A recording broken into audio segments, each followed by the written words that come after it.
Everything we know, from people and ants to stars and galaxies to quarks and atoms, the entire universe, might just be a simulation running inside a supercomputer inside an even bigger universe.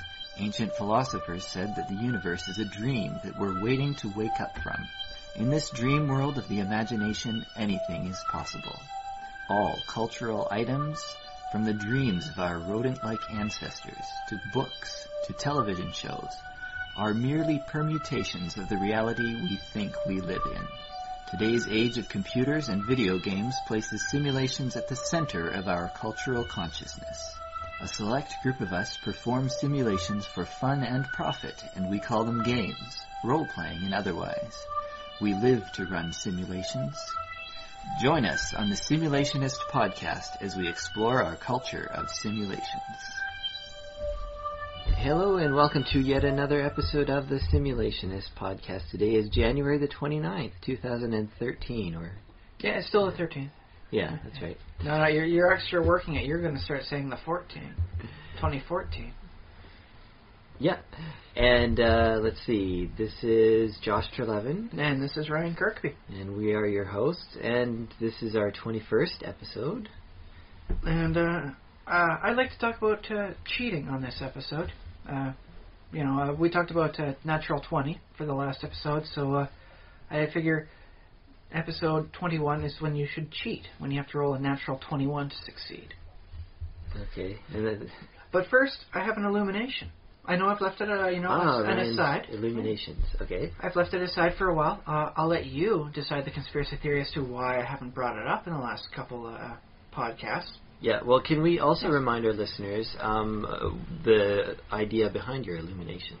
I find that the concept of a nice conspiracy theory is a wonderful building tool for the brain, for story and plot devices, and it can be a lot of fun. Okay. So this one particularly goes out well to DMs who like to plot things out in advance. How often have you heard in a good story the villain go, you played directly into my hands? Oh, yeah. Yeah, well, I've heard it before. Yes, it's a thing where it turns out, no, what the players did when they thought they were fighting against the villain winds up being them helping the villain. Mm-hmm. If the villain is well thought out and well done, it tends to be that the heroes help out because the villain is set up so that no matter what happens, success is guaranteed. And I think that works out as nice as a conspiracy theory. That no matter which way things go in an unfolding story, it works perfectly in with the conspiracy theory. Yes, of course. So you can work this for almost any conspiracy theory about how things were about to go midway through. But I think it works best in a D&D campaign. Shadowrun campaign works especially well because conspiracy is a nice level of intrigue that goes on. Yeah. Especially when you're dealing with the Mr. Johnsons. And so it always works well for establishing a villain as well as being a masterstroke of genius, because they've already set things up. No matter how everything plays out, it's always them winning. I'm sure TV tropes. Exactly. I'm sure TV tropes has a thing for this. It's either the Xanatos Gambit or the Batman Gambit, where no matter how things go, it always goes according to plan. But what I like to think is, pick a conspiracy theory, Josh. A conspiracy? Pick up something crazy you've heard. Oh, that's right. The Weekly World News is no longer publishing physical print on a weekly basis. It gets a little difficult. Okay, conspiracy theory. There's the Skull and Crossbones are controlling the world.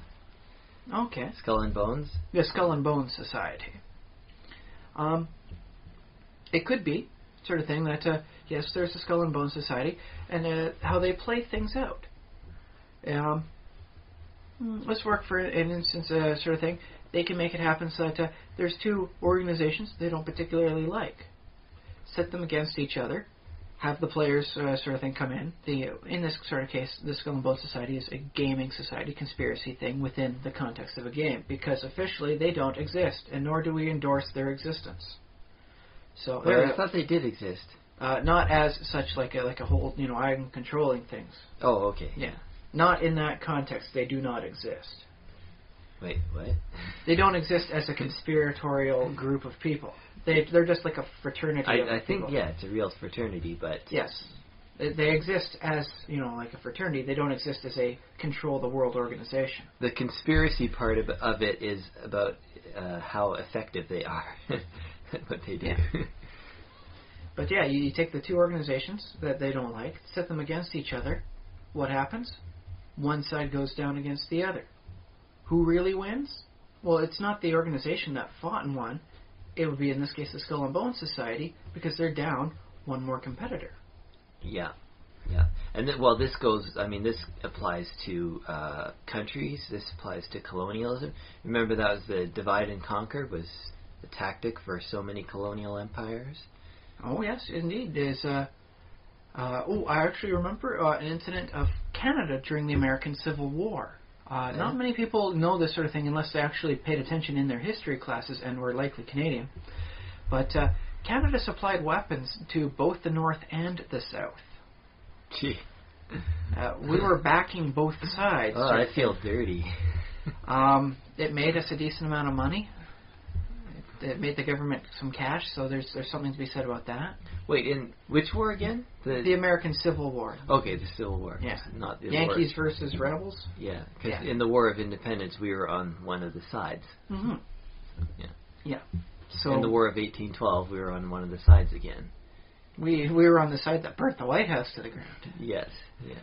So if you like the side of the White House now, you're welcome. We got rid of the old one for you, which apparently actually didn't look quite so fancy as the one they now have. So, but yes, Canada was supplying both sides. This is actually an interesting tactic you see with a decent number of corporations during an American election. They will be contributors to both parties. Who gets into office? Doesn't matter. You now have backing with the party that's in power.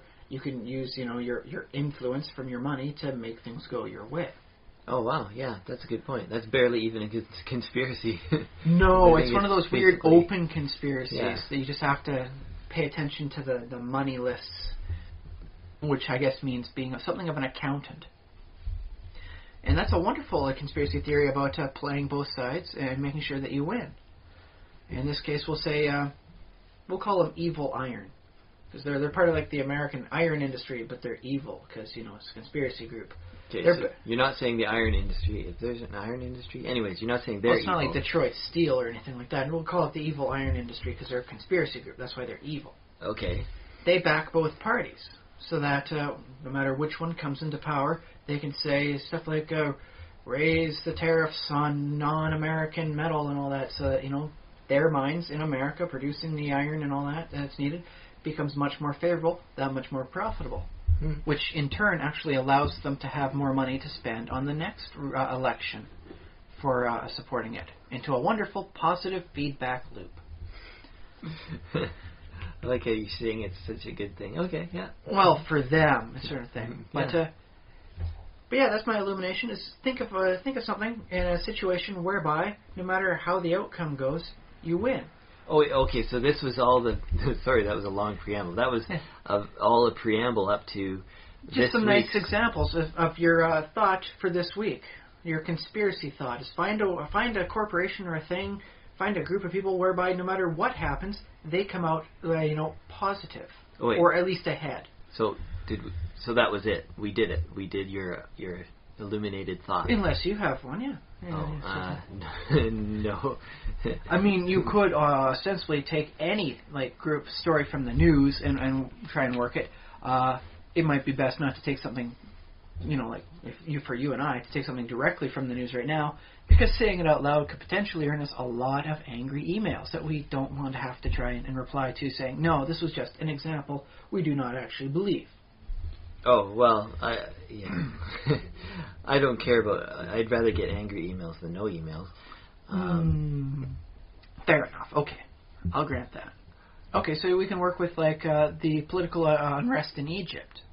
Okay, all right. Now we're going to take it on. What do you think is going on? The Egypt, that's good because there's, ancient deities there and stuff. like Thoth and... So within the context of our conspiracy theories, they might be, actually an extant thing, creature, entity, whatever, and they're causing us trouble to exert control, maybe spin the cycle of power one more time and see if they come out on top? Yeah.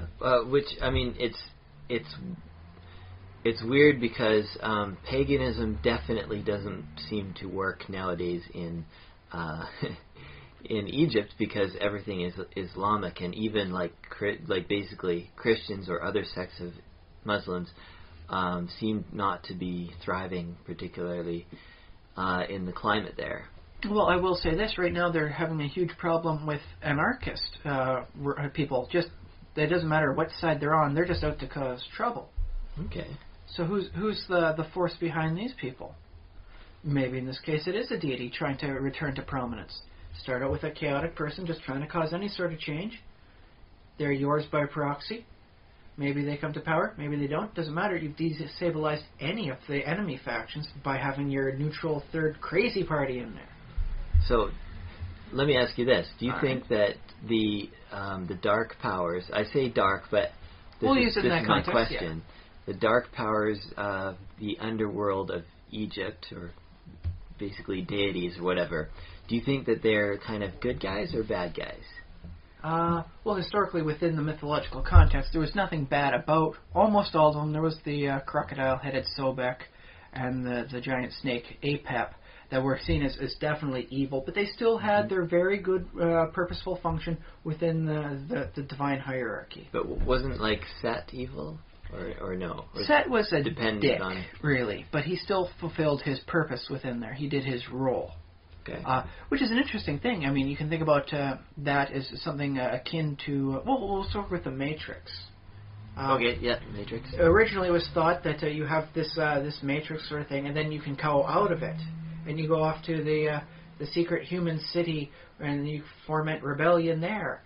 And then later on, spoiler alert, I think I'm okay because it's been about a decade. Yeah. Sure. It was revealed that the city has been destroyed multiple times. The robots use this as a whole system of control, so that even when you're out of the system, you're still in the greater level of the system. It's just another level of it. Mm-hmm. And according to what I've heard from the Wachowskis, it was supposed to still actually be in another shell of the Matrix itself. No one was actually supposed to be outside of the greatest Matrix of all, so no one was actually in real reality. They dumped that plan, executive meddling apparently. Okay, well... So in this case, Set, within the Pantheon sort of thing, would be the outsider, so that when someone rebels against the system, they go in with Set, who's still technically part of a larger system. Ah, that's interesting. Even when you're out, you're still in. Yeah, or it brings to mind the Titan Prometheus, who basically rebels against the gods to help. I think this is tied into the Matrix story too, because Prometheus steals fire from the gods and gives it to the humans, right? Which has never made sense to me, because apparently you can make your own fire if you know what you're doing. But okay, yeah.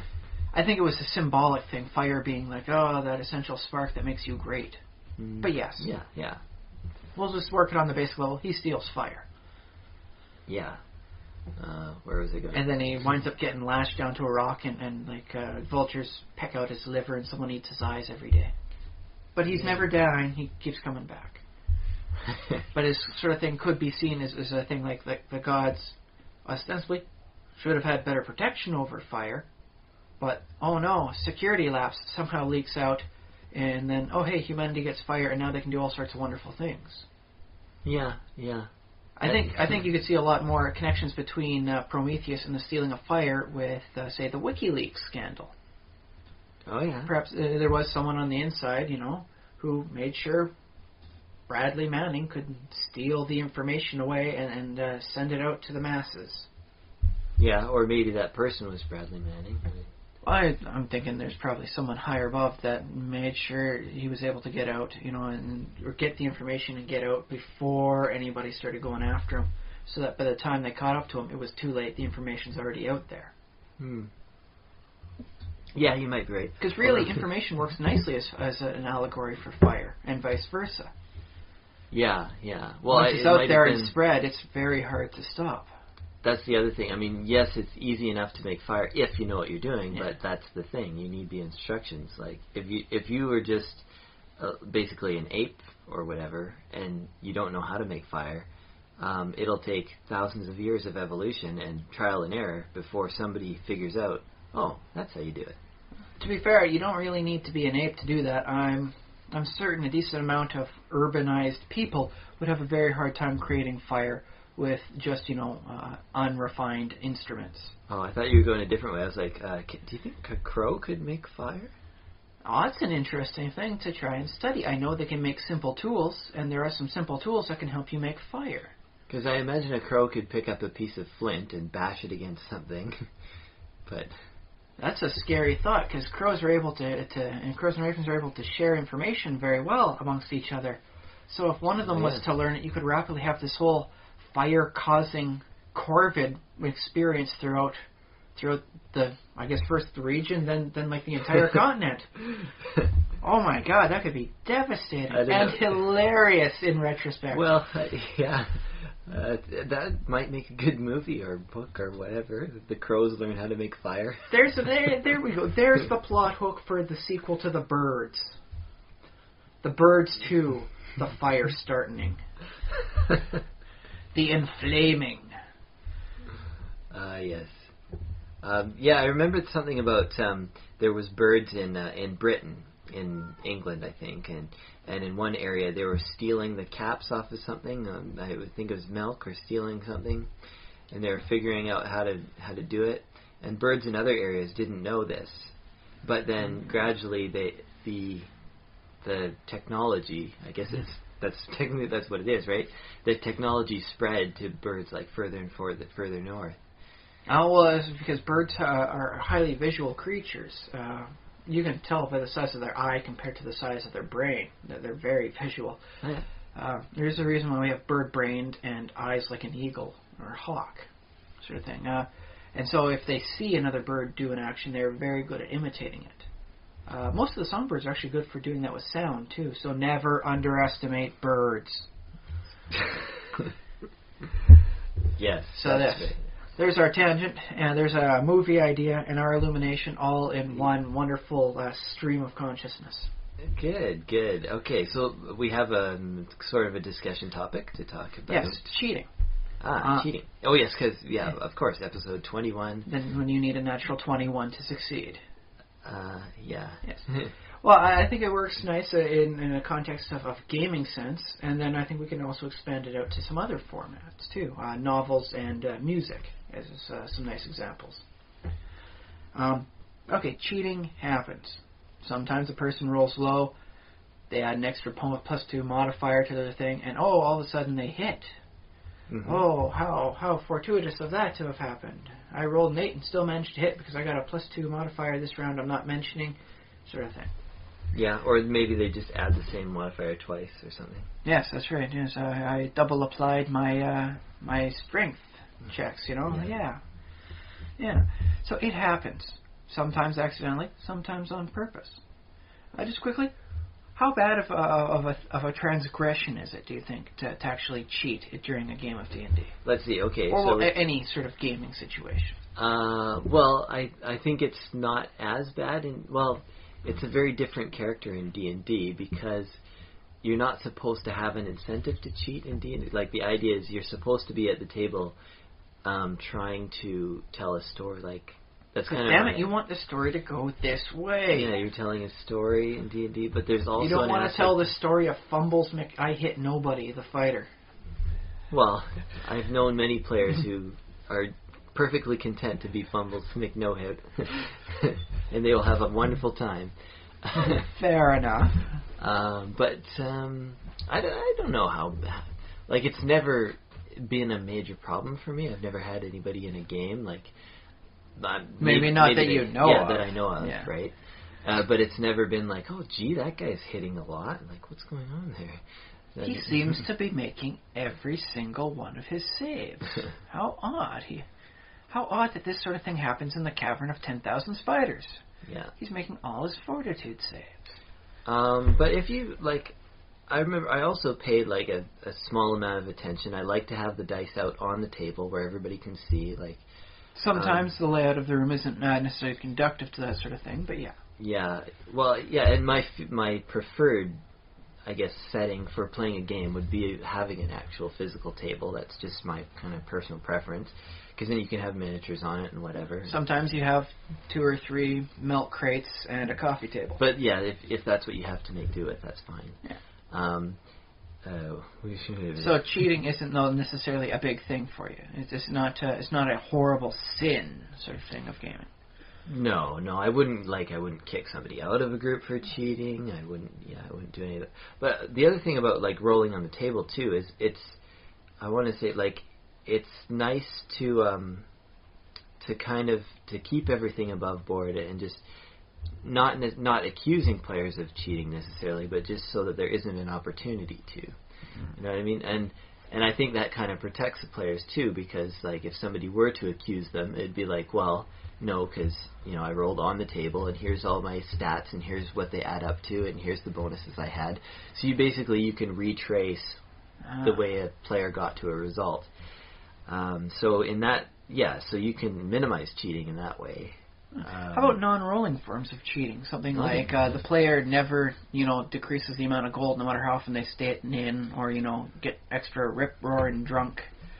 Sort of thing. Yeah, I've never tracked that either, and that's good to know, given I'll be playing in one of your campaigns. Well, very good to know. I may have to start after having this conversation. Yes, that's the real reason I'm doing it. I'm pumping you for information on this one. How much can I get away with? Basically, as a GM, if the players have, like, in the range of a few thousand gold pieces each or something like that, if they have that much gold, and then an in-stay is 5 or 6 gold, it's not worth it for me as the GM to run after them for all of that. On the other hand, as a I do know that you did deduct my one character, the 150 gold, the time I made sure to splurge and spend 150 gold on booze to create a huge town party. Well, okay, let me tell you what about that though. As a DM, I said, okay, I say to you something like, take 150 gold off your character sheet, but I never checked that. I never checked to see if you did it. But you did actually state it. Yeah, I stated it. For the record, that was a heck of a fun party. The constabulary had to come on down and tell us to keep it quiet. It was worth it. But yeah, thinking as a player, I've never had the urge to write in an extra 1,000 gold. It's I'm just 500 gold away from buying this magical item. Oh, I've got it somehow. Oh, but yay. The other thing is, if I'm 500 gold away from getting an item, I would be like, I'm going to look around at my party members. Are any of them kind of not looking? Because maybe me as a player, I don't like cheating because I'm honorable. But my character... Yes, your character has wandering fingers that just happen to go for gems and platinum. But yeah, no, I've always, as a player, I've always liked keeping track of kind of exactly how much gold I had. I know some people are like, that's not gaming, that's not fun. That's medieval accounting, damn it. Accounting. But to me, it's like, oh, that's so much fun. I read an article the other day. I had so much, it was awesome, the best article I ever read. Ooh. It was, We'll make sure to put a link up for all the other people. Let's see if it lives up to the hype. It was I had this thought come into my head, and I was like, did Christopher Columbus's voyages make money? And I asked myself this, did they turn a profit? That's a good question. So I, type it into Google, did Christopher Columbus's journey make a profit? And poof, there's an article. Somebody did a whole study on it, and they calculated all of, exchange rates, and they tried to compare it to modern day, but of course it's, very difficult to... Well, the entire system of commerce is so different. Yeah, it makes it quite just a head twist to think about. But some of the highlights are basically the Crown was the one who financed the voyage officially. Yes. But of course, the Crown, it was in the range of 1 million or 2 million. I forget what the currency was. I want to say florins, but that's actually wrong. There is that apocryphal story that Queen Isabella herself gave Columbus some of her royal, like accoutrements, rings, and like necklaces and all that to finance it.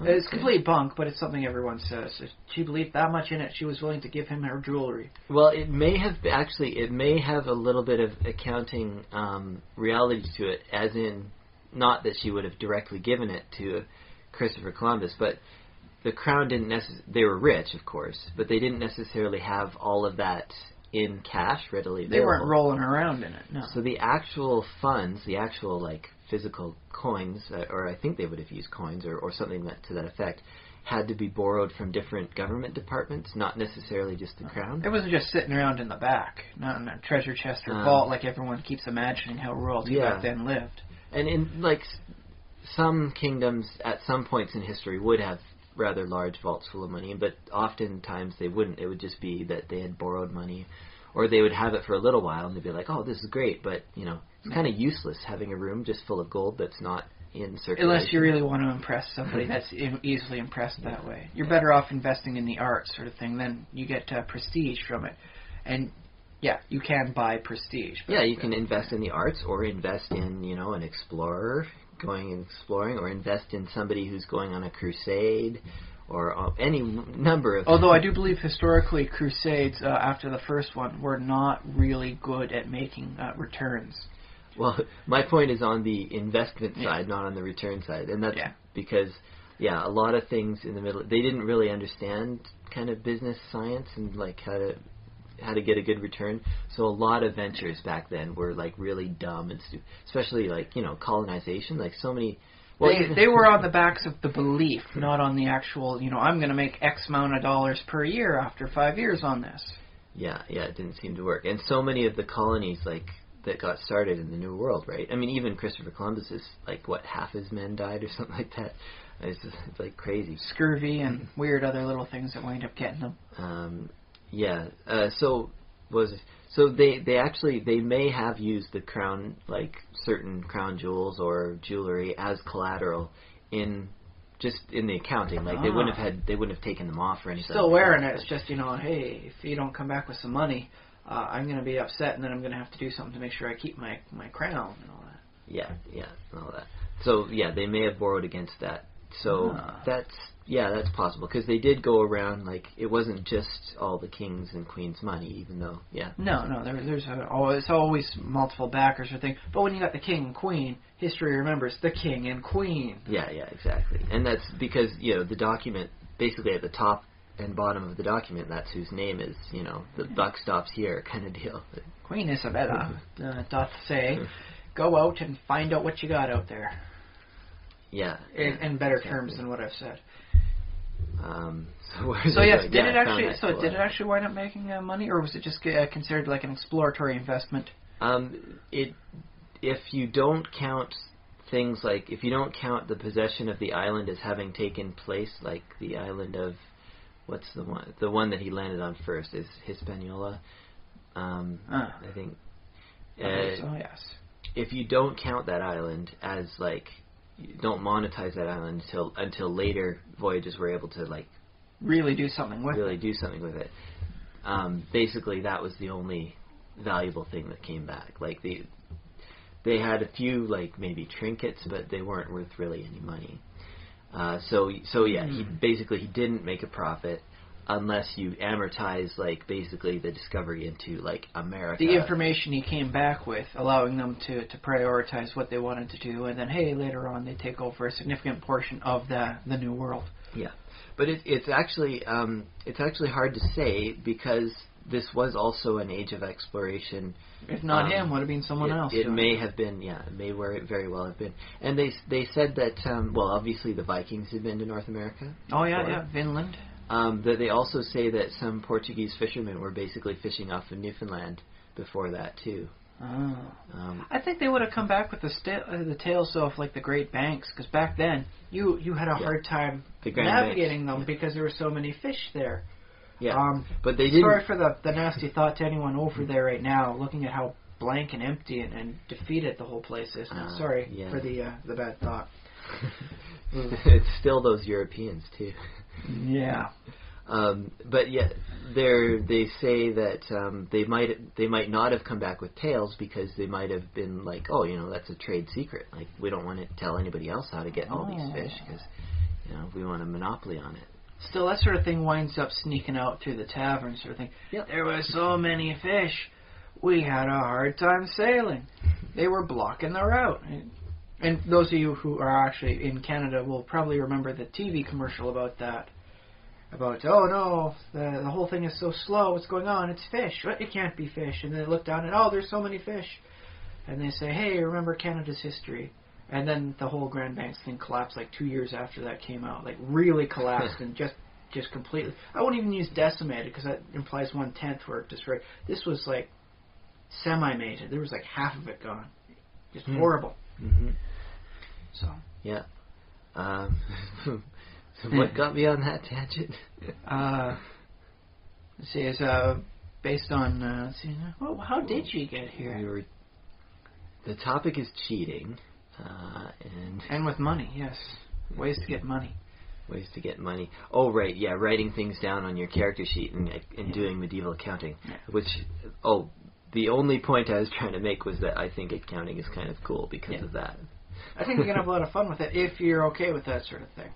Yeah. Okay, how about cheating within the game system itself? Like the players try and cheat, an NPC. Is that something that's big for you? Has that occurred to you at all? Yes, definitely. And I definitely see that as a major part of the game. And it can go either way. It can be like, oh, we succeeded and we swindled that NPC and he wasn't the wiser and for some reason, he's still our friend. Or it can go the other way and that PCs get run out of town or worse.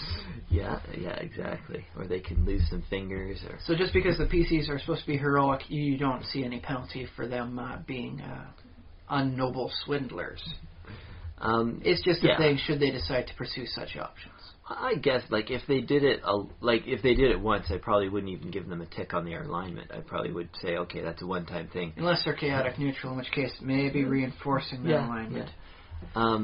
Yeah. I suppose a lawful character, I might, if they did it over and over again, I'd be like, this might not be lawful behavior, or it might not be good behavior for that matter, because I might be able to buy it occasionally, because we did see from the whole Star Wars second trilogy that the quite lawful, otherwise Jedi, were okay with, taking a less than fair bet to make sure that they could repair their ship. So they were doing it for a greater good.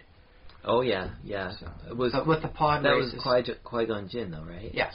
Do you think he was lawful good, or do you think he was more chaotic good? Or I think he was lawful good with some interesting neutral tendencies throughout his persona. Yeah. Which is almost a shame he died, because it would be nice exploring more of his personality. Oh well. Maybe there will be another set of trilogies before the trilogies that Disney will do. Maybe it's an animated feature, maybe live action. We'll have to wait and see. But the option is now more vivid than ever. Would it be, do you think they'll do episode into the negatives, or do you think they'll do fractional episodes? Episode 1/3. I think they might just wind up cherry-picking wonderful spots throughout the history of things. That is what they seem to be doing with a lot of video games these days. Okay, yeah. This happened so many centuries before the Battle of Yavin, which is their actual dateline thing for how it all works now. And I think those video games are based on a series of comics, too. They may have some history in them, yeah. Otherwise, there's a lot of interesting continuity of things happening that nobody cares, to follow through with when they establish something else later on. Yeah. And so you're left with the fanboys and girls just trying to make everything work. And they do a good job like that. Oh, yes, they do an excellent job at trying. Godspeed to them for trying. Yeah. Some of the most dedicated fans out there. So I think, definitely cheating adds flavor to the game. And I'm happy if players want to have their characters do something nefarious. Even if they're heroes most of the rest of the time. And it's okay for them to just try, and especially if they're doing something like cheating a cheater sort of thing. Yeah, it's better if they're... that way it's more of a karmic justice. They can weasel their way out for alignment violations. Yeah. The thing is, I don't require characters to be heroic. That's up to them. If they want to be heroic, then they can be heroic. And my only restriction on alignment is that basically good aligned people don't hurt other people. So well, within some stuff. I mean, there are the yeah. restrictions for D&D that it's okay for a good person to hurt a goblin because goblins are evil. Yeah, I mean, well, I think we've talked about my interpretation before. So if you were playing in a game of mine, that alignment would be the interpretation would be a little bit different. And I think it's the same for any DM. You just can't go and like hunt down the goblins in their sleep, sort of thing. If you're fighting them, you know, and everyone's got weapons out, well, let's see who drops first, sort of attitude. That's just how it goes. That's the world that they live in. Well, and again, I don't complain too much. I just won't call that the ideal good alignment. I'd say you can still be a good character and do that, but you're not fulfilling the ultimate goals of goodness just by simple slaughter. I think there has to be something else to make you truly good. You're good, but not good plus. Yeah, I guess, and the grander good. And that's what I'm saying about not requiring characters to necessarily be heroic, because it's fine if you're neutral. I mean, that's a perfectly fun way to play. And I think if you follow the order of the stick, you see some very interesting things about conflicts of alignment and how people will operate. Some less heroically than others, but still they're all working in the same party. Yeah, exactly. And I probably would allow like an evil aligned character. Like as a DM, I'm fine with that. I think the players, I would say, are you sure you're all okay with your alignments, or are you going to work this out through role playing or whatever? Because there might, half the group might be like, yeah, let's do it, or the other half might be like, well, that's going to be, that's not going to be fun. So, but me as a DM, I'm kind of taking a neutral stance on that. I'm like, like I said before, that's one of the reasons I really like the Scarred Lands campaign setting, was that they had the option that all alignments work together because the pantheon is cohesive, despite the fact that it contains all alignments from the deities. Oh yeah. There's things outside there, so the lawful good paladin and a lawful evil character can go out side by side, and no one sees a problem with that because they're working for the greater whole of the pantheon. Which it works into some very interesting things, and I think I would like to try and develop more myself at some point in time. Just sit down and figure out a way to make sure everybody can play whatever they want, and then there's no real conflicts about it. Well, I think as long as they have stronger reasons to work together than to fight each other, then they'll work together. That's ideal. I think that's all it takes. All it takes is one petty player to say otherwise. Yeah. But okay, let's work ourselves back out into the meta scene, rather than the players themselves. Bribing the game master. Yeah. I will admit, as a game master, I have been bribed before. Yeah. I gave 500 experience for a slice of pizza. In my defense, though, I made sure to subtly detract the amount of experience the guy got later on until the 500 was made up. It was more like an experience advance as opposed to an actual gift. So the actual value might have been like the interest on it, if there were such thing. I did not charge any experience interest in this sort of case. I just there you go. You got slowly deducted 50 here, 50 there, sort of thing, until it was all paid off. But not everyone does that, and some people see bribing the game master as one of the more unforgivable things. Really? Unforgivable? I think... Because it implies like whole party cheating sort of thing. It's like the game master is allowing this thing to happen because they took something on the side, man. Well... Have you ever been bribed as a DM? You know what? I can't even remember if I wouldn't be surprised if I had, because I'm kind of... my theory on bribes is that basically in any area of my life I'm susceptible, and I don't mind admitting that I have my price kind of anywhere in any aspect. So I wouldn't be surprised if I have, as a DM, taken bribes. As a player, I would never bribe the DM because there's nothing material, like no food I would give up, no pop I would give up, no, I wouldn't pay a DM. There's nothing material I could give up that would be worth the same value as something I could earn in game, because I prefer the game to go as the story goes, basically. So you wouldn't be the kind of person to bribe, like an extra slice of pizza to the DM in exchange for a second roll on the treasure table? No, and that's because, to be honest, like, I love rolling for treasure, but I've played some games where we've spent like half the night rolling on treasure tables and just writing down what magic items we got, and it kind of soured me to it, honestly. So you're better off when it's more of a video game like Diablo series, where, you know, the whole thing is automatically generated. So you can just have fun doing your thing, killing the monsters, and then, hey, there's a machine that really automates the whole what you've got for random treasure process. If we're referring to the machine as, like, in the case of a tabletop game, if the machine is just a list of the table that you roll on, then yeah. So yeah, instead of actually rolling on the table to determine what you've got, the whole thing, you could have like there are some programs out there set up, so you just push a button, randomly generates the treasure according to the challenge rating of it. Yeah, I like that. I like that, and I like if there's a bit of I like that. I like random treasure, and the other kind of treasure I like is treasure that's story specific, like it's in that dungeon because it's part of the reason why we went into the dungeon, or it's part of the background of the dungeon. There is a kind of treasure I don't like, and that's specifically, oh, your character's a dual chain wielder. What do you know? You found a dual chain in this dungeon. How about that? Because that kind of breaks immersion for me. Although, to be fair, if you have the player do some like just have the player says, okay, my character's going to research to find out if there's any known treasures of this sort of type laying out somewhere, like somebody used to use it and then died and they had it buried with them, and the whole thing's now overrun with undead.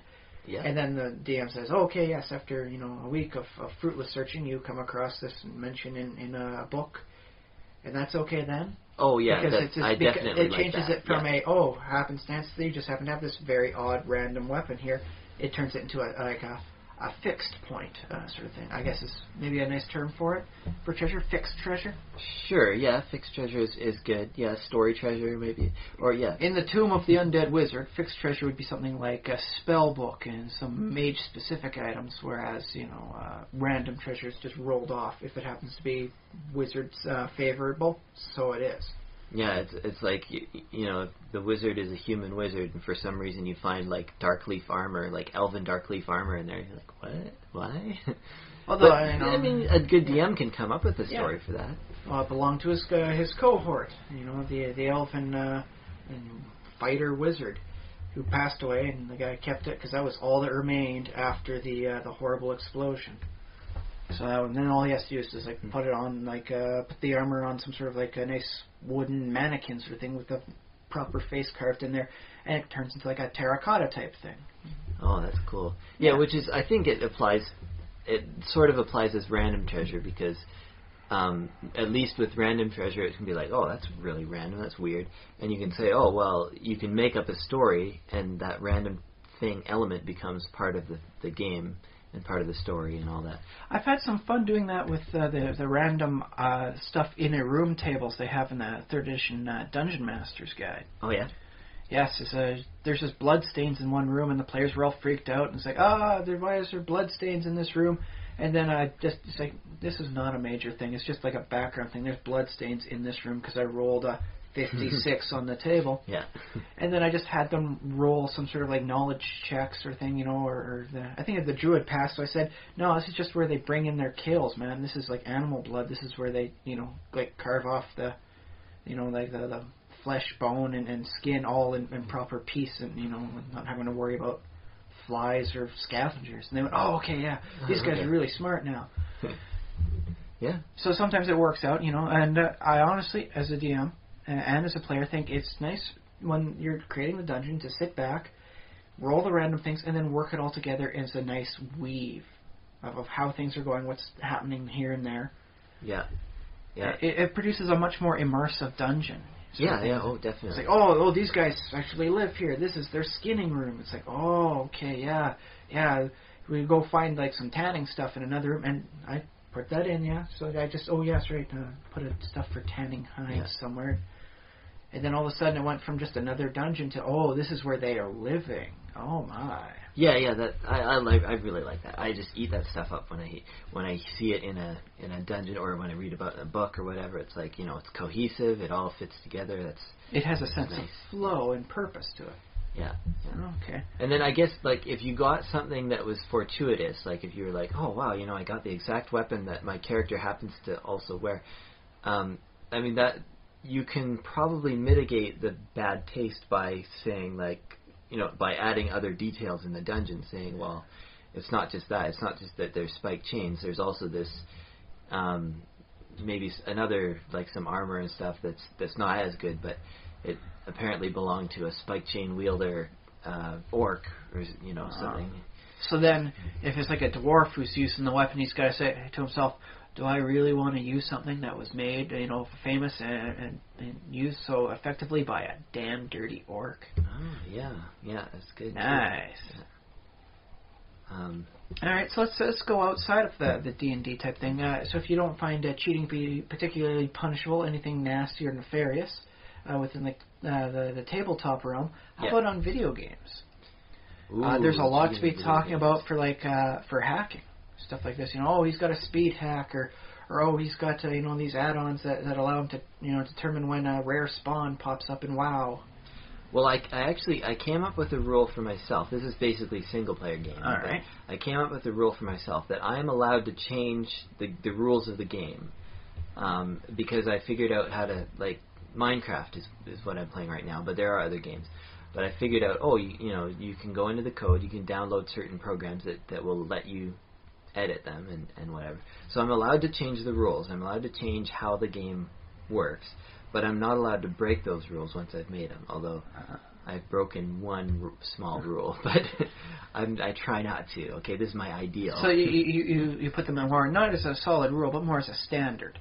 And see if you can make it to the standard. Yeah, I try and stick to the standard. Yes, I learned the perils of hacking on first single-player games when one of the earlier editions of Civilization allowed me to modify how big the blast radius was on a nuclear weapon, and I put it to 99 squares and pretty much wiped out myself when I bombed an enemy town. Whoops. Yeah. I think in multiplayer video games, though, it's basically a cheater can ruin the game because they make it no fun for anybody else because they're winning all the time, and then those people will quit, and then the person who cheated is like, oh, well, so much for the game. But I guess it could be fun for a short while. I don't know. So in this case, because of the competitive nature of the situation is what makes the cheating so much more harsh as opposed to the group effort of the tabletop experience. Yeah. Did you ever have a Game Genie? Or I did have a Game Genie. You did. In my defense... In your defense? Have you played some of those games? I had to cheat to get past... they're pretty impossible. For the longest time, I had to cheat to get past the underwater level of the Teenage Mutant Ninja Turtles because of the stupid, shocking, seaweed everywhere. It was... It's still enough to drive people crazy just mentioning that to them. And even cheating, it was still impossible to finish that game, for me at least. It was nasty little thing. Although my brother and I, we must have spent like $100 in quarters on the Teenage Mutant Ninja Turtles arcade game, or one iteration of it anyways. I have those on the Game Genie now. You should come on over and play it for free. Oh yeah, there you go. I won't be able to reclaim that feeling though because it'll be terrible. It'll be crappy and it'll be like, why did I like this? On the other hand, figure it this way: you get to have it on a big screen TV instead of like the little arcade one. So conceivably could make up for it. I think quantity rather than quality. I remember the arcade screen being big, but I was small at the time, and so was my brother because basically we're like. As big as a 50-inch TV? I think the controls would have been, chest high for us when we were... Oh, you didn't need a step stool. That's pretty good. So, I mean, we weren't super young when we played it. I think it was was it on the ferry, or it might have been at the movie theater waiting for movies. Johnny Z's was in Victoria. I've seen. I think I have a couple of their coupons. Their little slugs. Oh yeah. I took them down with me accidentally. I thought they were like quarters or something. No, I can't use them. I'll just keep them.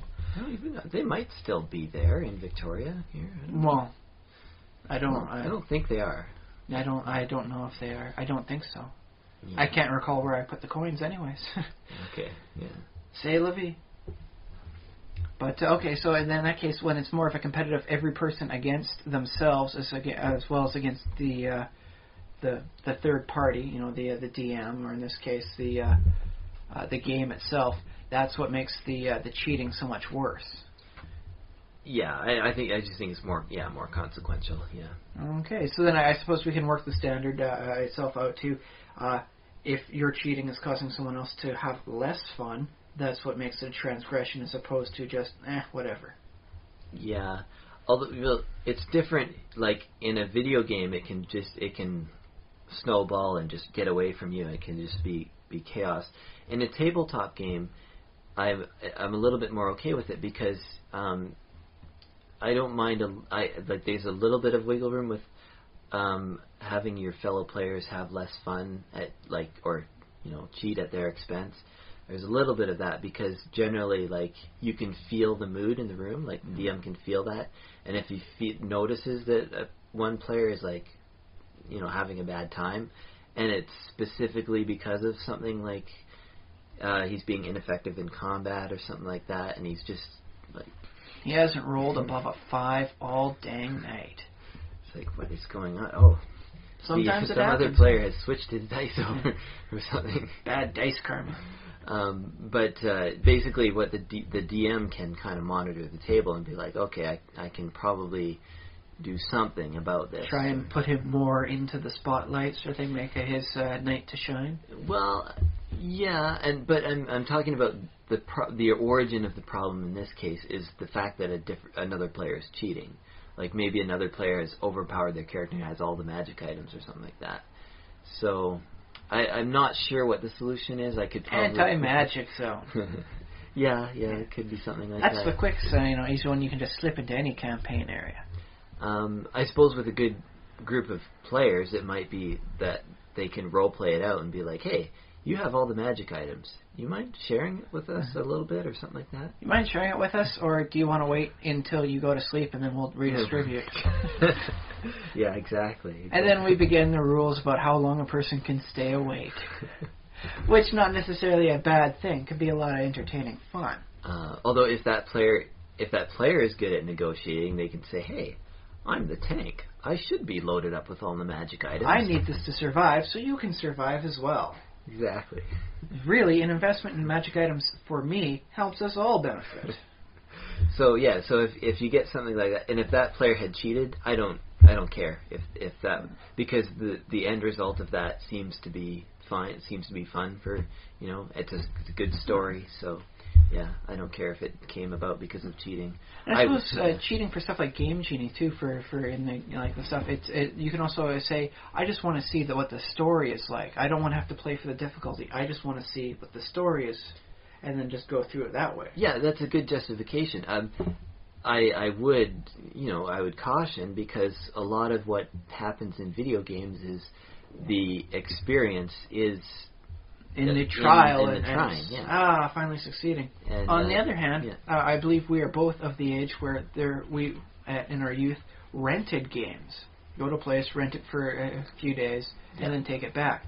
If you got 48 hours to play this game before you got to return it, maybe go for some Game Genie cheats, play your way through the story, experience everything, enjoy it, and then return it. That's fine. I mean, there might be a problem with the whole model of renting games, but I mean, I don't know. It worked very well for about a decade, and it'd probably still be decent today, except Blockbuster went out and they were the major guys for it. Now it's all about buying used games. Yeah. Not necessarily a bad thing, unless you talk to Sony or some of the other GameStop EA guys. Yeah, they hate that, man, because they don't make any money off that. Yeah. And I guess it's basically a game design issue, because when you create a game, when you design a game, you want a game that's hard enough for people to enjoy or to be challenged, but not so hard that they feel the need to cheat. Although you want to skirt that edge, you want to be very close to the point where it's just about frustrating enough for them to want to cheat. You want them to be challenged. Yeah. I do recall a well, let's just stick with the Ninja Turtles. It was one of their games that had the easy, moderate, and hard difficulties on it, and such that you could easily play, through the easy game, such as it is. And the bad guys fall that much quicker. Yeah. But at the end, Splinter says to them, try again on a harder setting. And if you actually beat it on hard, you got a little extra thing he says about how well you've done, and congratulations. So, Master Splinter actually, congratulated you, the player, and you feel a little bit better about yourself because, aha, I completed it on hard. It's funny, yeah, because I remember playing as a kid, I would try very hard to get those, the extra cutscenes or whatever it was, because I'd be like, oh, it's such a reward, and it's this really crappy, badly animated, like, crappy music. It's like, do do do do do do do do do. Yeah, just because it was the state of music back then on video games. It was like taking a third of your keyboard and then just making music on that. And it's like, I worked so hard. It's like, is that the reason why I spent like 40 hours, 50 hours trying to beat Sonic the Hedgehog to get this stupid Robotnik flying by? It happens sometimes. But of course, no. The reason you play the game is for the gameplay, and I realized that. Well, I'm sure I realized that. You enjoy going into the setting. Sorry. Yeah. Okay. So then, potentially, if the player in a game cheats just because he wants to make certain his character doesn't die, so he can keep on going with the storyline, it's much more forgivable than somebody cheating because I want to hit everything because I'm a badass fighter, yo. Yeah. Well. So then there's a clear motivation as an aspect too? I don't know, because if what you're doing imagine this scenario. Imagine you're in the Ninja Turtles game. Okay. And imagine you don't have your friends with you. It's just you. You're playing like Michelangelo or something like that. I always played Donatello. He had better reach with the bow staff. Donatello has and better I just reach. Leonardo was a damn tool, so I had to go with Don. Yeah, Donatello. That was my impression of his personality from the cartoons. He was the nerdy turtle, wasn't he? That was Donatello, yeah. Leonardo was just like a tool, dude. Leonardo was supposed to be the leader and the oldest, right? Well, Leonardo leads. Donatello does machines. Right, of course. As according to the Raphael rebels, and Michelangelo... No, Raphael was cool but rude. Michelangelo was the party dude. Oh, there you go. Thank you, musical openings. Good thing we didn't sing it, because we don't have the rights. And I'm not that good a singer. But my point is, say you have Donatello, and you got this super cool cheat where you do extra, like, a little bit of extra damage on the bad guys, and they fly back. I think they fly back anyways. But they really go knocking off the side. And no way to get swarmed that way. Yeah, exactly. So imagine, like, you get that cheat, and you just start, like, playing with that, and just... you just zone out and you just lose it and you're just playing the game. You're just having so much fun. Like, oh, these bad guys are flying. Like, I'm doing so much damage. I am so awesome. I think that's the best reason to cheat. I think if you can... Because it enhances your fun. If your play experience got better because of that, that's the perfect reason for cheating. The bad reason would be if, all the bad guys disappear and you just walk through the level. As soon as they pop on the screen, they die, and you just get to walk from A to B. Because that would be boring. You just walk through the level, it's like, oh, this is a nice background design. Oh, yeah, I remember that one from the cartoon, and there's that. I see that. Like pizza store, or are you in the sewers, or whatever. Okay, yeah. So that's a very good point, then. That, if it helps increase your enjoyment of it, cheating isn't necessarily a bad thing. Mm-hmm. Interesting. But also, if a game designer can pick up on that before the game ships, and be like, oh, this game is a lot more fun if I knock the bad guys way back, or something like that, they could build that into it and make it even better. Yeah. Or save it for the sequel. Or, Back then, there was always going to be a sequel Ninja Turtles game. Yeah. But, okay, now let's take that cheating as being a positive thing and work it over to one of the other formats of fiction, novels. Sometimes they state, in the novel, this is an impossible thing to achieve, and then, like, maybe 2, books down in the series, the impossible is circumvented, and then they actually manage to do the impossible. Mm-hmm. Now, I was originally thinking the question, was that the author cheating? Was that the author cheating on their own rules? Cheating the audience from saying, oh, we know how this goes because the author has told us this is the rule of reality, and then they made their way, and just bashed right through it? But if it's good, like if it winds up being something that everyone enjoys, like I remember that scene where oh my god, I can't believe he managed to do that. That's impossible. So is that then the deciding factor for whether or not an author is cheating on themselves and their audience when the impossible happens in a book? Maybe, because I know that it can be. It happens a lot in books because authors often, particularly in badly written ones. Yeah, but even in good written, even in good books, there's just there was a stroke of good luck and something impossible became possible. You shouldn't have been able to cast a spell that affects an area of such a large space. How could you have cast such a Patronus spell? I don't know. Oh yeah, well, although basically, because books and novels and games are simulations, because they're approximations of reality to some degree or another. One of the things that happens in reality, and it won't be exactly a parallel to the books. One of the things that often will happen in reality is that we will think that something's impossible. We'll have this idea that's of a barrier that cannot be crossed. No man can run a 4-mile minute. That's impossible. 4-minute mile? You said 4-mile minute.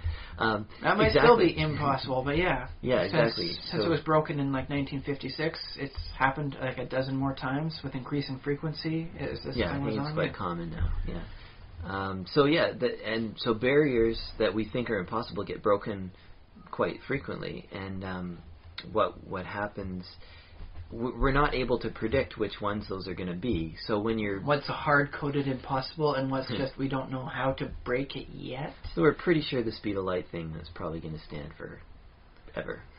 Until we can start muddling around with extra-dimensional spaces. Just extra-dimensional space, maybe a wormhole, but again, wormholes... Technically you're not moving faster then. We'll probably come up with a different name for it than wormhole. Wormhole will be like the raw, weird stuff, and then we'll have something else I don't know. I'm not a scientist circumventing the lost reality. I don't have to come up with a name for it. But do you get my point between the parallel with reality, where we do occasionally break through barriers that we think are impossible, and then fiction, where they set up a barrier and then they break it, and the logical connection isn't made because we don't really know how that barrier would get broken. But apparently in the fiction, it's a parallel to the real world. So then I guess it's how it's presented. It's more of it was a soft impossible as opposed to the hard impossible. I guess so. And they finally managed to figure out the secret of what it takes to do that. It's like, they broke the speed of sound. Hooray! That was impossible, man. You couldn't do that. You'd rip the plane to shreds before you broke the sonic barrier. Yeah. And of course, in fiction, it's like you can't break too much rules. You can't be too crazy. Well, technically you can break all the rules. Yeah, you can do whatever you really want. But it has to be presented in the right way to make it seem proper for a more serious setting. Yeah. And I think readers, generally prefer a setting to be consistent and be follow the rules of physics and things like that. I know one of the big selling points for the Ghost in the Shell series was that it has its own internal stuff. I mean, there is no way to actually upload right now, and transfer human intelligence between A and B, but they have a set of rules for it within the movie and associated series, and the whole thing stays internally consistent. So, although we can't do it, it's just the same as, because it's there's an actual reality on the whole thing. So they upload a human brain or consciousness into a computer or onto the internet, or vice versa, into a cyborg body sort of thing. Okay, yeah. Of course, the whole thing is called a ghost. You're that's the ghost in the machine. It's just like your intelligence pattern and all that. Okay. Sometimes you have an organic brain. Sometimes the whole thing winds up going digital, depending on how it is. They have rules for it, and the whole thing's hard-coded. And that's one of the selling features of the series is that they don't just jerk you around by saying, okay, now we can do this because it makes for a good story. Yeah. They work with their own logic to create a better story out of the whole thing. Well, that's it looks like they made the impossible happen. No, it was a sleight of hand sort of thing. Digital sleight of hand, and it was just a trick. Yeah, that's satisfying to me as a reader and a watcher in this case, I suppose. Yeah, watcher, yeah. Okay, so then in that case, cheating in the fiction of novels has to be how it's presented for it to wind up not being a transgression. Because have heard arguments over fandoms before. It's like, oh, after this happened, I just lost all faith in the series and I just quit reading it. Yeah, and then of course there's cheating in the famous The Hitchhiker's Guide to the Galaxy with the improbability machine. Yes. But that's a fun cheat sort of thing. I suppose. I mean, yeah. I guess. I mean, cheating has to have that's like a cheat where the guy justification. leans in at you and winks. And it's like, yeah, this is impossible. Wink, wink, wink. Ha ha. Yeah, and in that case, the justification, it happens to be comedic, or For the purpose of the greater theme of the story, it's wacky. Woohoo. Okay, so now that we've worked on that one, let's go to another type of format. Okay. Let's work ourselves on to something that's actually in the news right now. Cheating within the music industry. Lip syncing. Beyonce is currently being accused of it during the re-inauguration of Obama. Right. I recall a number of singers that have been accused of it over the years. I recall Milli Vanilli losing their career over it. When they were caught lip syncing, completely destroyed their career. So that's seen as a nasty thing because I think ostensibly because they're being artificial about the whole process and during a live show when the audience is expecting a real performance. Lip syncing is okay for making a music video because you got to do a lot of shots and it's really hard to sing and dance at the same time. Apparently they worked it out in Les Miserables, the movie. The people singing in the scene are actually singing in the scene. Yeah, okay. Yeah, so that's why everyone was so, yeah. Even though it apparently didn't translate as well as it possibly could have onto the big screen because it's a translation of a translation. Okay. It was a book translated into like a musical, then translated into a movie, so things work out a little weird and they could have done some better things, at least according to some critics I have listened to. But the fact that they were actually singing made it an even better movie because it's like, dude, they're not even lip syncing. They could have gotten away with lip syncing and everyone would have been fine, but no. Yeah. Okay. So. So in this case, lip syncing without how bad of a cheat is that for you? Well, it doesn't bother me a lot. So I guess so far. You are very lax and very liberal on this whole cheating attitude. Yeah, most of these cheating doesn't bother me. Ask me about Lance Armstrong. Well, there we go. He cheated pretty darn bad in the realm of sports. Yeah. 7 years in a row. And got away with it for quite a long time. Yeah, but I don't. What I'm saying about Lance Armstrong is I don't see that much difference between basically at the level that he was competing.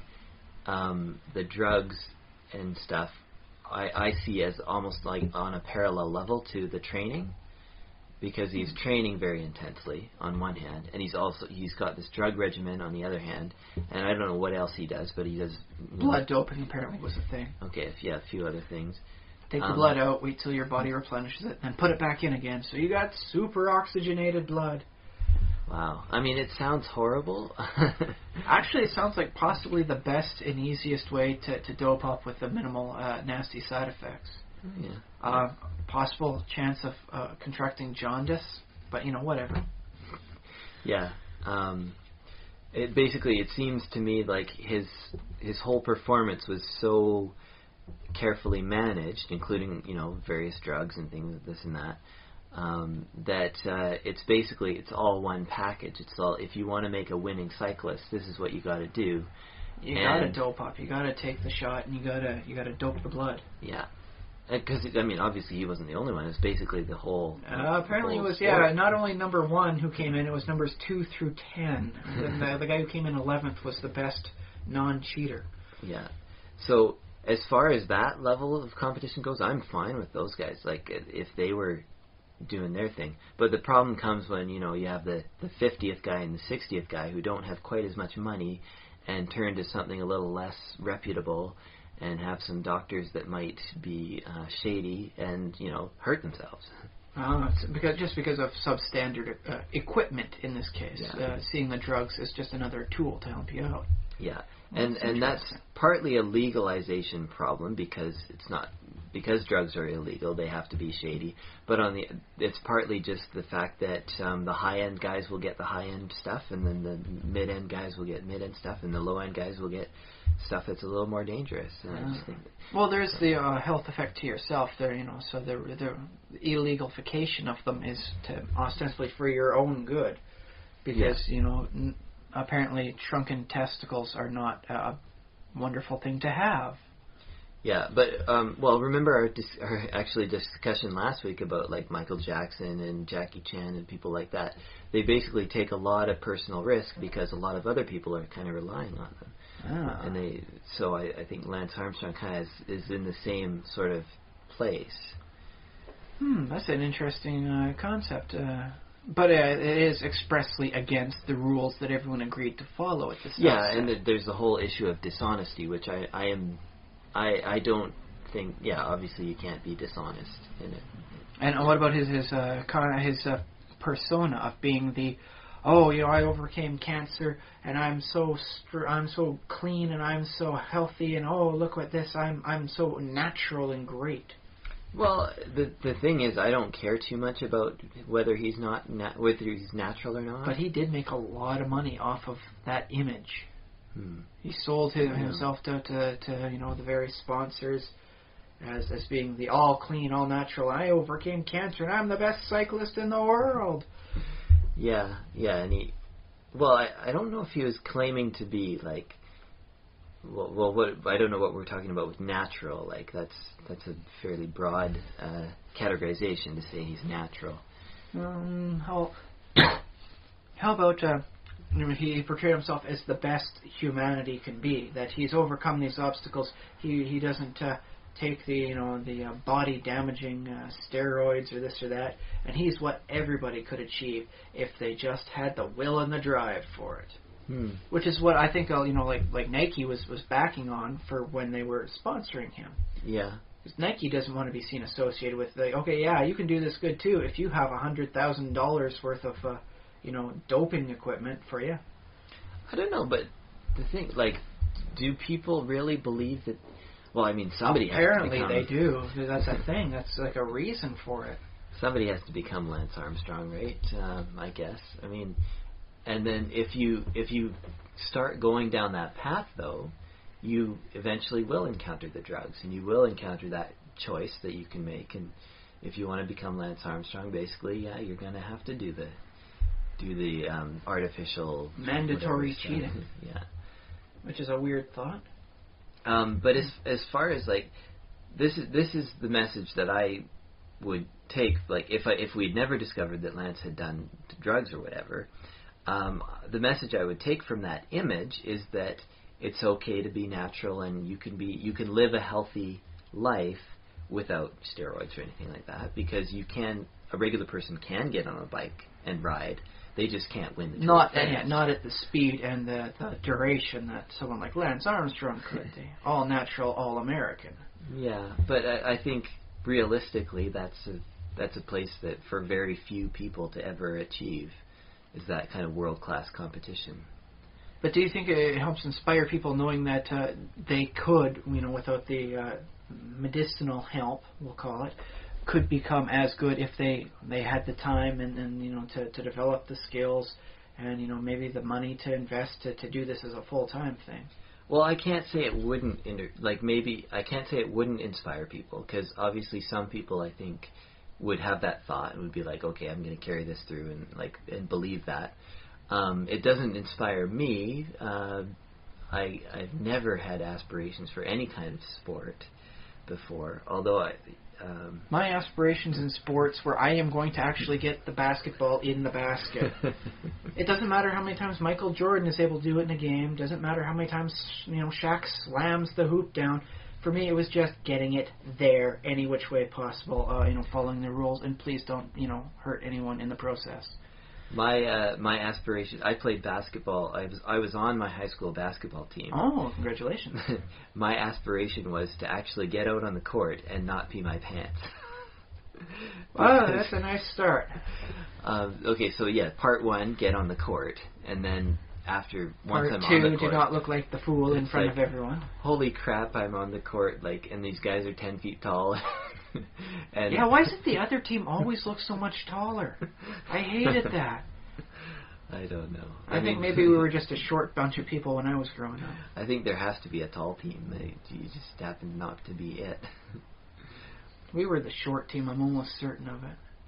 Not that I was actually on the team, but it's most of the people on the team. Were you a were about the cheerleader? same. I lived about a 20-minute walk outside of town. I was aware of the sports, and I would later hear the results of.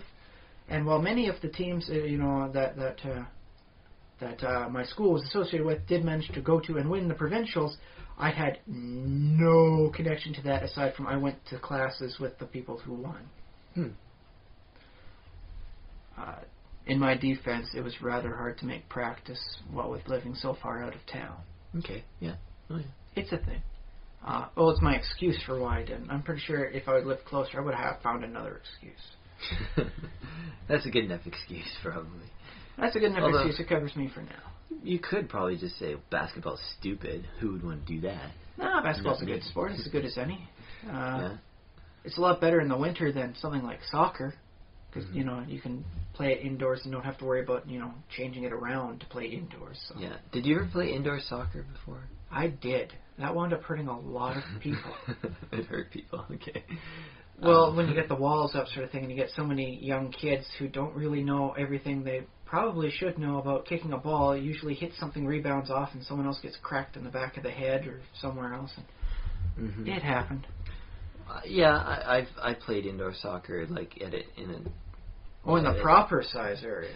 No, well, we had a church. Like it was my family's church, and I used to play in the church gym, which half of it converted to a sanctuary. Like on Sundays, it had those dividers in it.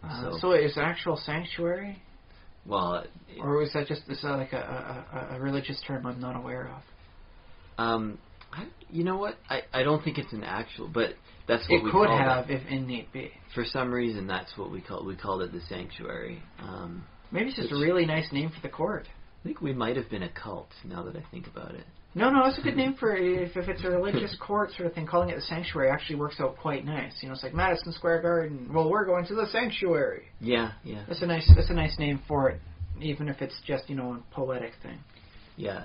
So basically what it was is it was an old full-sized gym, like a school gym, and then half of it they converted and they added carpet and they added a little stage and like seating and stuff, and the other half was overflow seating or a usable gym because the church also had a Christian school.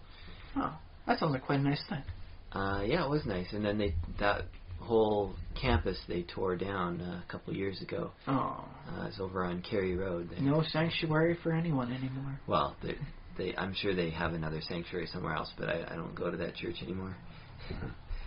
Okay, well, let's work on sports then. You've played dodgeball before, right? Yes. How's it felt when you hit that one person eventually and they just never even registered it? They just kept playing as though they never got hit. Oh, wow. They cheated that way. I don't remember ever having that happen to me. Really? Wow, you've led a quite nice life then. That just boiled my blood, man. Yeah, I can imagine it would. Because the teacher never saw that, but they always saw when I got hit. The unfairness of cheating. Dang it.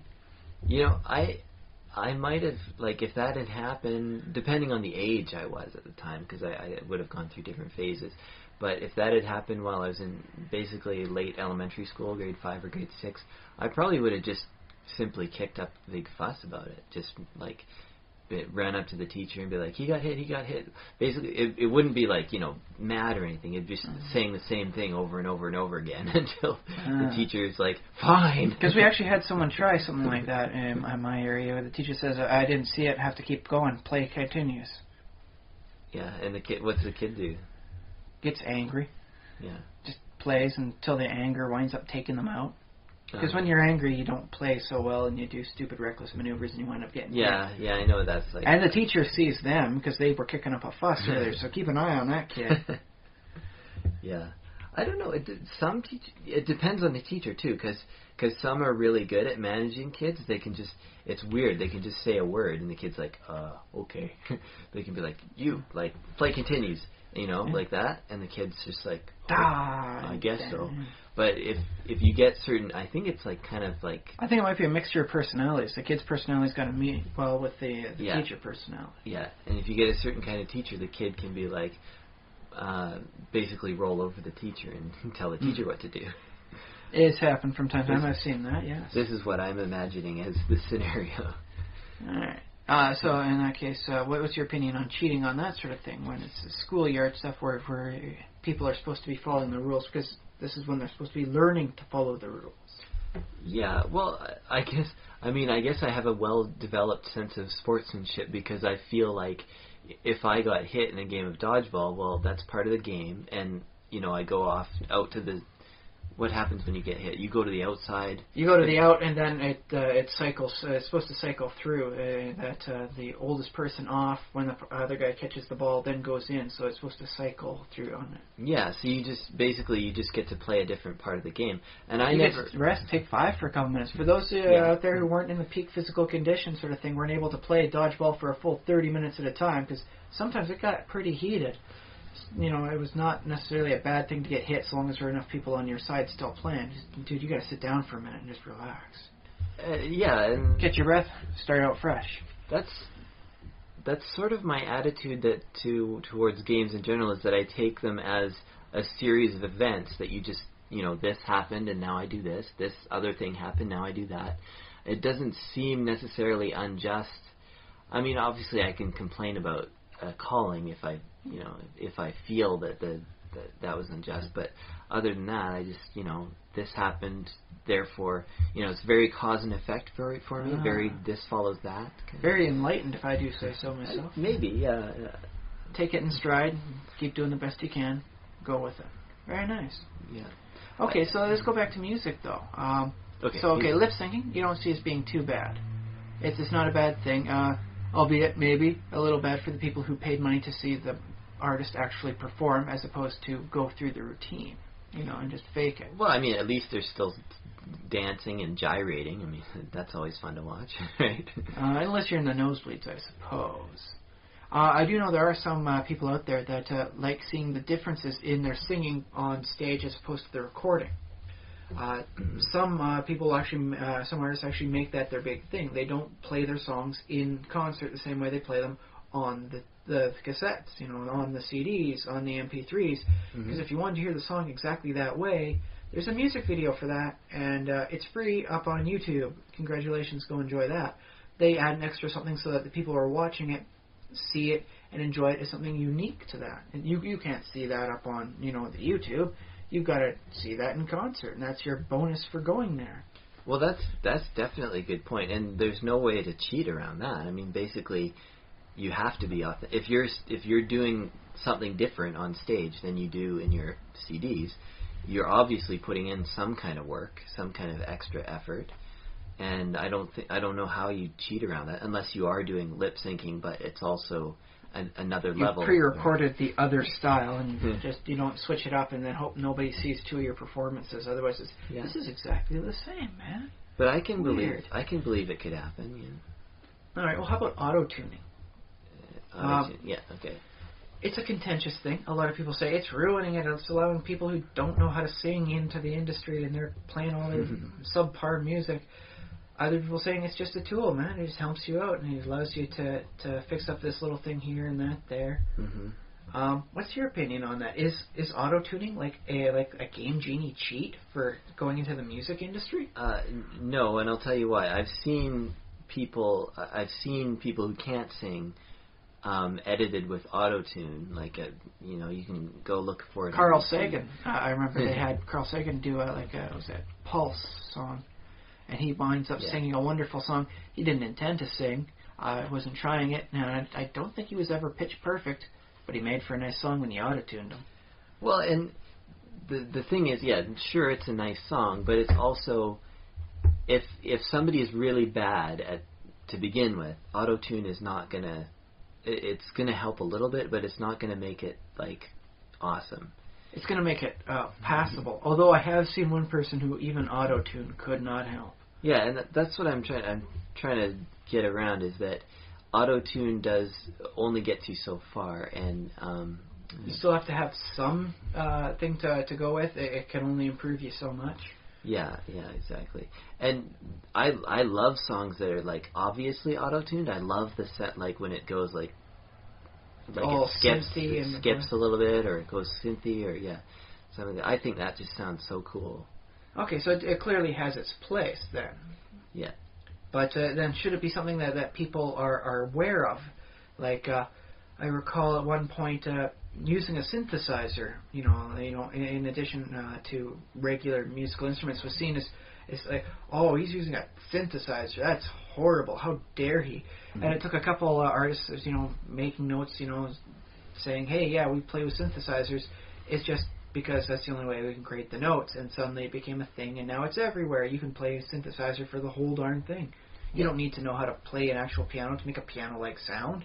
Just put it on the keyboard and you can make it sound right. Yeah, but what I love about synthesizers is that it really can make, like they say about the piano, oh, well, you can't replicate the exact tonality of a piano. The richness of an actual, like, grand piano playing, you can't replicate.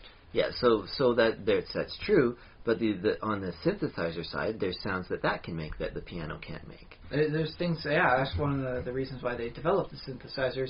There were people experimenting with sounds that nobody could make, nobody had ever heard before. This was completely new to all of humanity, dude. Yeah, Whoa. I love that stuff. I think that's so cool when you make like brand new sounds that no other instrument, because it's like having a whole new instrument. I mean, isn't that?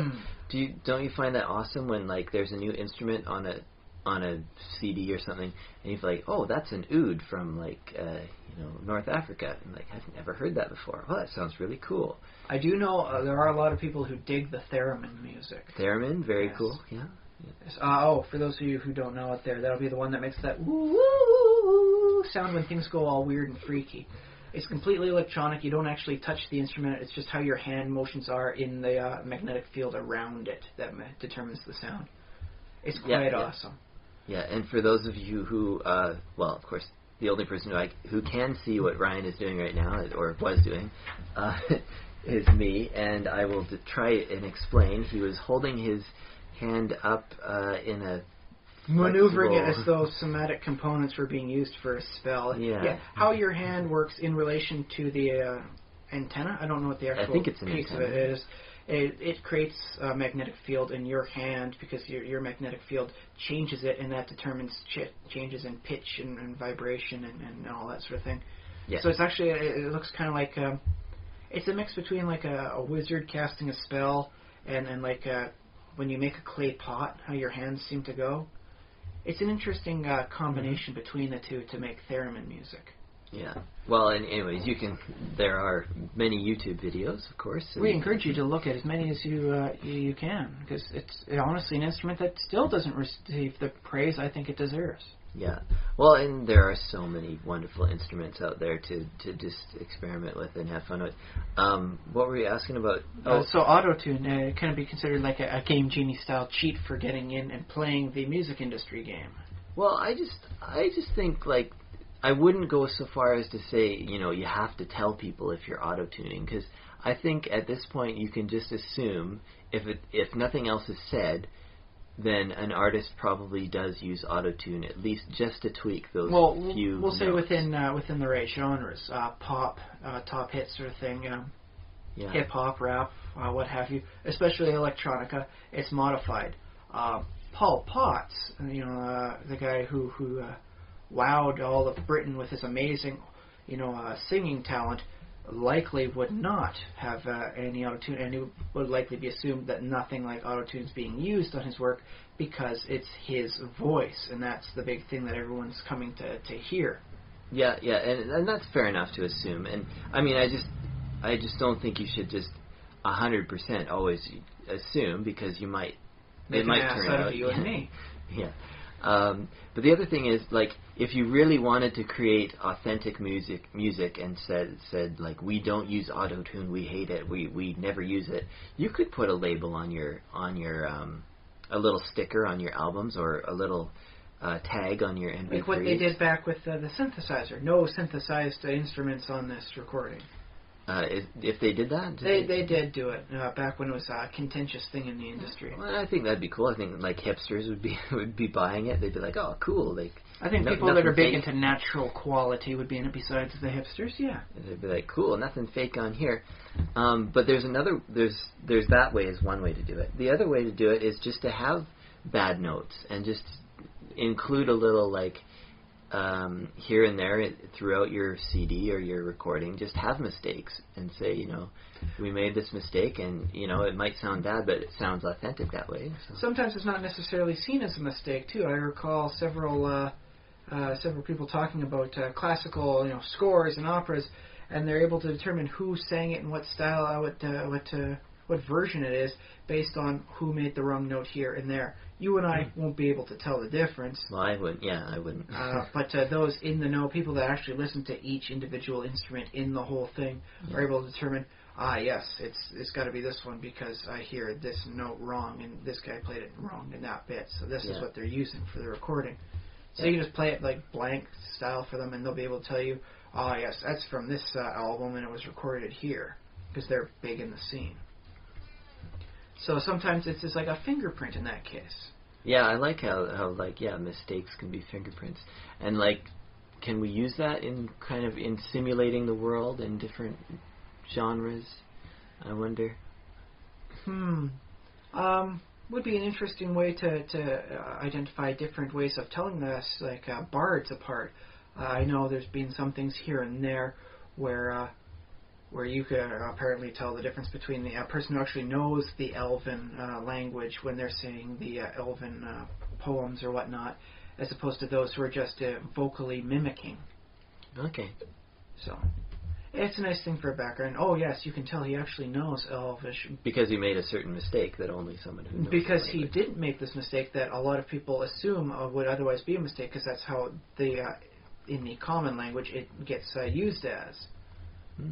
So because he didn't do this, you can tell he actually knows his Elven. Because he's speaking Elven as opposed to just reciting random, phrases that he doesn't understand. Yeah. All right. Well, that's good. So we've gone just about 90 minutes. Just wanted to see if you have any final thoughts wrapping up the discussion of cheating. I think you've really actually changed my perspective on it. Oh, yes, with my laissez-faire attitude. I like to think of it as an enlightened attitude on the whole thing. Is it really hurting anyone? And what's like the motivation behind it? As opposed to, he broke the rules, punish him. Yeah. Not that I actually had that before. Yeah. I might wind up, I have docked a person, some experience back in the day, for displaying, out of character knowledge. You want to consider that for cheating. Yeah. And I'm not saying never enforce, like, if someone's cheating, I'm not, and you catch them, I'm not saying never enforce it. I think that's fine if there's consequences. That's sort of my whole philosophy on cause and effect. If someone is caught cheating, there is a consequence, and you deal with it from there. So yeah. So okay, then let's work this for D&D next. How much time and space should they devote into the 5th edition's Dungeon Master's Guide to dealing with cheating? Should it just be brought up? Should it just be left unmentioned? Let everyone decide it as is? I'll tell you exactly what they should do. They should put a link in the book to this very podcast episode. Well, I can't say I fault you on that. That sounds pretty good to me, although I'm not the most objective person. Well, anyways, so I think, we've gone long enough. Thank you for listening, all you listeners and out there in podcast. Hopefully we may have changed your attitude, too, on the concept of cheating. I hope so. And I hope you have more thoughts that you can share with us. We have an email address, thesimulationist@gmail.com. We also have comment sections wherever this wherever this podcast is posted. Well, officially posted. If we become super popular and we're unofficially posted somewhere, there might be something about it. We just won't be able to see it. So make sure you go for the authentic product. Send us an email. Send us talk us up on other people's message boards. Well, only if it's allowed, of course. That's about it. Yeah. Take care and see you in 1 week, or less if you're from the future. Or if you're listening to see you in the next episode or iteration, I guess. Okay. Send us money.